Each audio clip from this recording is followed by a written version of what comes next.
नमस्कार, आप देख रहे हैं लाइव हिंदुस्तान। अमेरिका के राष्ट्रपति डोनाल्ड ट्रंप इजराइल को लगातार झटके पर झटके देते जा रहे हैं।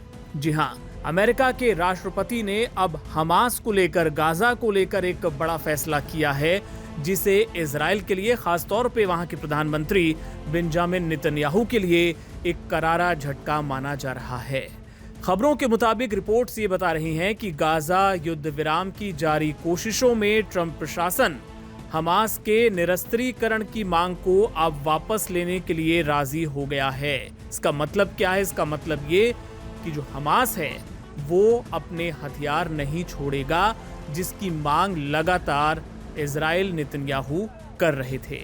इजराइल क्या कह रहा था? इजराइल शुरू से ये कह रहा था कि हमास को अपने हथियार छोड़ने होंगे और इसके बाद गाजा में या तो अमेरिका का कंट्रोल होगा या फिर फिलिस्तीन अथॉरिटी का होगा। लेकिन हमास इस शर्त को मानने के लिए कतई राजी नहीं था और अपनी बात पर अड़ा हुआ था। और अब ट्रंप भी इस बात के लिए राजी हो गए हैं। एक तरह से उन्होंने हमास की बात को स्वीकार कर लिया है और ऐसे में अब हमास का शासन गाजा से खत्म होना आप मान के चलिए कि लगभग नामुमकिन हो गया है। तो क्या ये अमेरिका की नीति में एक बड़ा बदलाव हुआ है? क्या ट्रंप ने अपनी जो पॉलिसी है उसमें कोई बड़ा बदलाव किया है? तो आपको बता दें, ट्रंप जो हैं वो ये चाहते हैं कि किसी भी तरीके से जो बंधक हैं उनको रिहा करवाया जाए और शायद इसी का नतीजा आप इसको मान सकते हैं कि जब ये समझौता, जब ये जो शर्त थी, जब मानने को राजी हुए अमेरिकी राष्ट्रपति डोनाल्ड ट्रंप, तो हमास ने क्या किया? हमास ने अमेरिका का जो एक जीवित बंधक है उसको रिहा करने का ऐलान कर दिया। ये आखिरी जीवित अमेरिकी बंधक है एडन अलेक्जेंडर, जिसको जल्द रिहा करने का ऐलान हमास की तरफ से किया गया।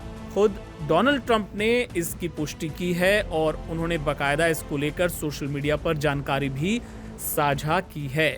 उन्होंने क्या लिखा? उन्होंने लिखा कि मुझे ये बताते हुए खुशी हो रही है कि एडन अलेक्जेंडर, एक अमेरिकी नागरिक जो अक्टूबर 2023 से बंधक बना हुआ है, अपने परिवार के पास वापस आ रहा है।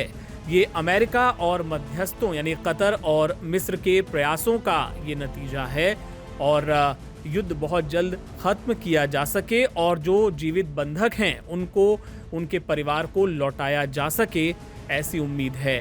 उम्मीद ये भी है कि ये संघर्ष खत्म करने के अंतिम कदमों में से एक साबित होगा और मुझे उस दिन का बेसब्री से इंतजार है।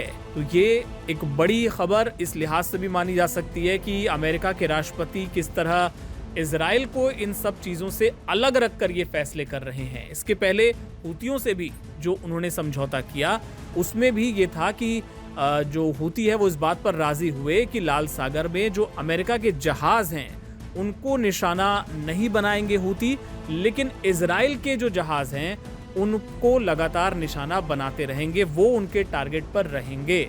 और इस तरह ट्रंप ने अमेरिका के लिए समझौता कर लिया लेकिन इजराइल को उससे अलग रखा।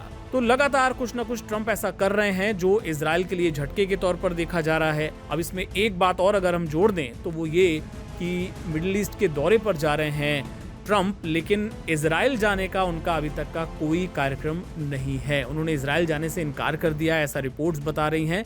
और जब फाइनल जो प्रोग्राम होगा उसमें देखना होगा कि वाकई ऐसा होता है या नहीं। लेकिन अभी तक जो खबर है वो यही है कि अमेरिकी राष्ट्रपति डोनाल्ड ट्रंप इजराइल नहीं जा रहे हैं।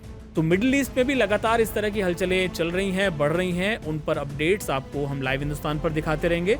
आप जुड़े रहिए हमारे साथ।